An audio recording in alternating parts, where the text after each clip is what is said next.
Hans Luther. Hans Luther, 10 March 1879 – 11 May 1962, was a German politician and Chancellor of Germany for 482 days in 1925 to 1926. As Minister of Finance, he helped stabilize the mark during the hyperinflation of 1923. From 1930 to 1933, Luther was head of the Reichsbank, and from 1933 to 1937 he served as German ambassador to the United States. Early life. Hans Luther was born in Berlin on 10 March 1879 into a Lutheran family as the son of Otto (1848–1912), a well-off merchant, and Wilhelmine Luther née Hübner. After attaining the Abitur at the Leibniz Gymnasium/Berlin, Luther studied law at Geneva, Kiel, and Berlin from 1897 to 1901. His teachers included Otto von Jerk, Franz von Liszt, Heinrich Brunner, Gustav von Schmoller, and Hugo Brius. In 1904, Luther was awarded a Doktorjur for his dissertation Die Zuständigkeit des Bundesrats zur Entscheidung von Verantwortlichkeiten innerhalb des Deutschen Reiches. He passed the assessor exam in 1906 and worked in the Prussian administration in 1906/7 at the City Council of Charlottenburg, now a part of Berlin. Luther was married twice. From 1907–1924 to Gertrude née Schmidt, 1818–1924, and from 1953 to Gertrude Sylvie née Motz. He had 3 daughters from his first marriage. German Empire and local politics.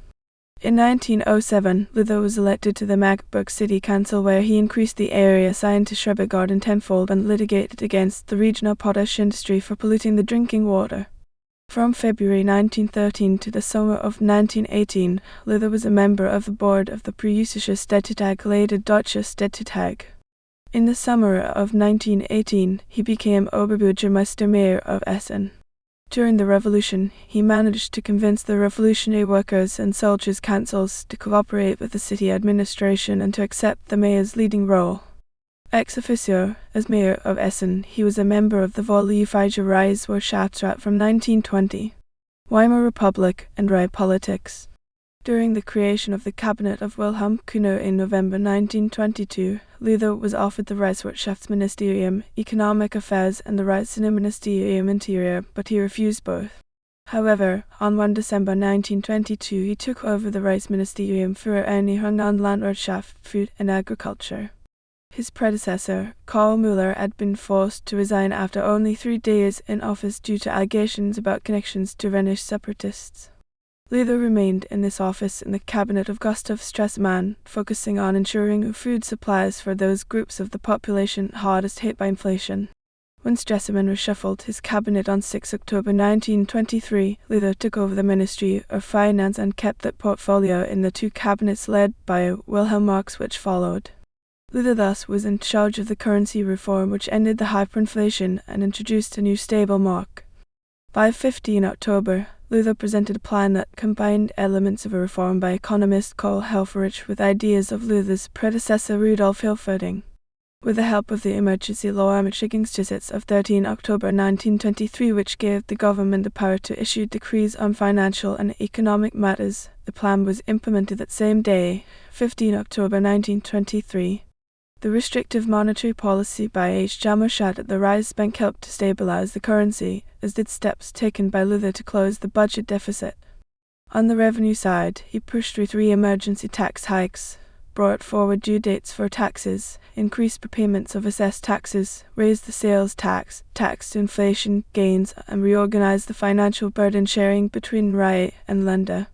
On the spending side, Luther managed a drastic cut in personnel costs by reducing the number of Reich employees by almost 25% over 4 months, a freeze on promotions, and fixing public salaries at a level lower than that of 1913.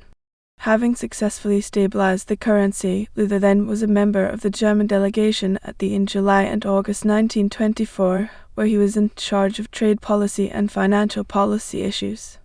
On 30 August 1924, the Rentenmark was replaced as legal tender by the Reichsmark, a new gold-backed currency. Chancellor.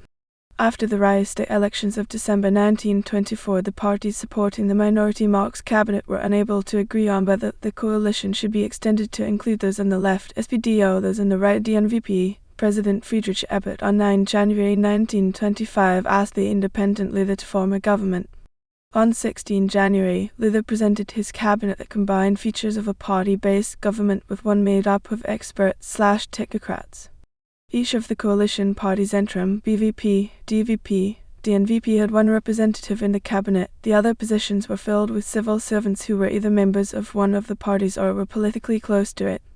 Although the DDP was not a member of the coalition, Luther was able to keep Otto Gessler at the Reichsbank Ministerium. When Ebert died on 28 February, Luther temporarily assumed the role of acting head of state pending the election of a successor. Following presidential election put some strains on the coalition supporting the cabinet. Luther tried to convince Walter Simons, president of the Reichsjury, to ask the two candidates for the second round of voting to step aside and accept Simons as a compromise of the center.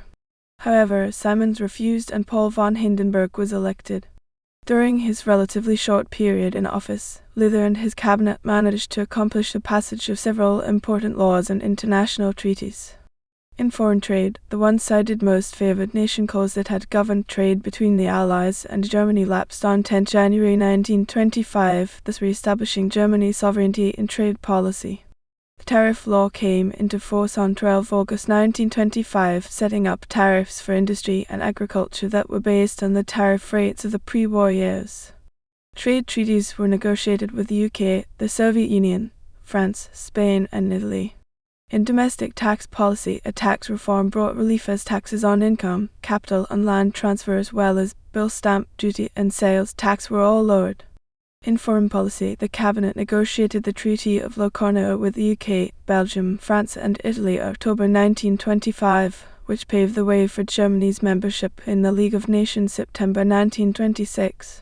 The ministers of the DNVP left the cabinet in protest over Locarno, forcing Luther to set up a new government that took office in January 1926. This government negotiated the Freundschafts- und Neutralitätsvertrag with the Soviet Union. In social policy, a number of reforms to social insurance were carried out during Luther's time as Chancellor. A decree promulgated by the Reich Minister of Labour in May 1925 extended accident insurance coverage to include 11 occupational diseases. A law of July 1925 extended workmen's compensation coverage to all accidents from and to places of work, and vocational care was introduced the same month. In addition, a decree of May 1925 established compensation for occupational diseases. Luther voluntarily decided to resign after a Reichsdag majority censured him on 12 May 1926 after he had asked Hindenburg to issue the presidential flag in Verordnung on 5 May 1926, which ordered German embassies and consulates to display not just the official black-red-gold Reichsflag but also the black-white-red Handelsflag, trade flag. His successor was Wilhelm Marx. Further career. Luther was elected to the supervisory board of the Reichsbank in the summer of 1926.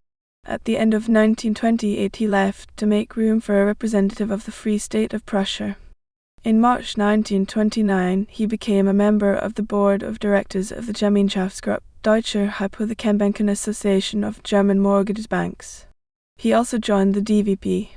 In 1928/29, Luther was also active in it and became its founding president in January 1928. The institution worked on a reform of the federal structure of the Reich, notably the problem of the dominant position of Prussia compared to the other Länder. On 11 March 1930, Luther was appointed as H.J. successor as president of the Reichsbank. To ensure his independence, he gave up all other offices and also left the DVP. Luther supported Heinrich Brüning's deflation policy out of loyalty and conviction. During the crisis in German banking in June/July 1931, he stretched the envelope both legally and in terms of the Reichsbank's financial means to help the banks repay the short-term loans called in by foreign creditors. Criticism by the banks, including the demand for his resignation, were without foundation and served mainly to hide the bank's responsibility for their own situation. On the evening of April 9, 1932, Hans Luther was shot as on the platform of the Potsdam station. He was injured at the shoulder. The assailants had written a letter before in which they criticized Luther's monetary policy. After the Nazis seized power in 1933, Luther acceded to a demand by Hitler and resigned his post on 16 March 1933. He was, however, offered the post of German ambassador to Washington, which he accepted. In 1933, Luther lectured at the Columbia University campus. Luther's speech stressed Hitler's peaceful intentions toward his European neighbors. Nicholas Murray Butler, Columbia's president, rejected student appeals to cancel the invitation, calling the request illiberal and citing the need for academic freedom. In 1937, he retired from active public service im Einstweiligen Ruhestand and in 1942 retired fully. Post-World War II, Luther was trustee of Merck Fink & Company, a private bank in Munich, in 1948–49. He also served as a member of the supervisory board of the Bayerischen Hypotheken- und Wechselbank. In 1952, the Munich Hochschule für politische Wissenschaften awarded him an honorary professorship. In 1950–1955, Luther was the chairman of the Committee of Experts on the Territorial Restructuring of the Federal Republic of Germany Sachverständigen Ausschuss für die Niedergliederung des Bundesgebiets. In 1958, he became president of the re-established Verein für das Deutsche im Ausland. He died in Düsseldorf on 11 May 1962. Works: Westmark Solidwirtschaft 1924 von Deutschlands eigener Kraft 1928 Die Stabilisierung der deutschen Währung in 10. Jobbich Deutsche Geschichte 1928 Nur in eigener Sache in Mitteilungen der Listgesellschaft Fes.